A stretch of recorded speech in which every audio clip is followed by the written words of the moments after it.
Watchman అన్నా మా పిల్లకాయల్ని స్కూల్లో జాయిన్ చేపిద్దాం అనుకుంటున్నాము. చెప్పండి అమ్మా.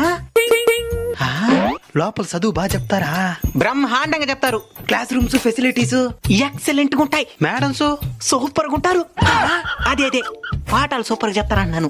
ఫీజే మాత్రం ఉంటది. తక్కువేనయ్యా, ఆస్తులు అమ్ముకుంటే సరిపోతుంది. అన్నా ఈ స్కూల్లో చదివిస్తే మా పిల్లలు తప్పకుండా ప్రయోజకులు అవుతారు కదా.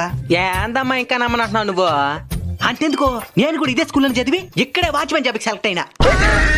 నా పిల్లలు కూడా ఇక్కడ చదివి లోపల ఆయాగా పనిచేస్తున్నది. రేపు పొద్దున మా మేనేజర్ ఇంకో 2 స్కూల్ కట్టాలన్నాడు. ఏమా మీ పిల్లకాయల టైం బాగుంటే వీళ్ళే వాచ్మెన్ కి సెలెక్ట్ అవ్వచ్చేమా? అబ్బా కుడితే కుట్టినారు కానీ ఒక మాట చెప్పచ్చా? ఏంది?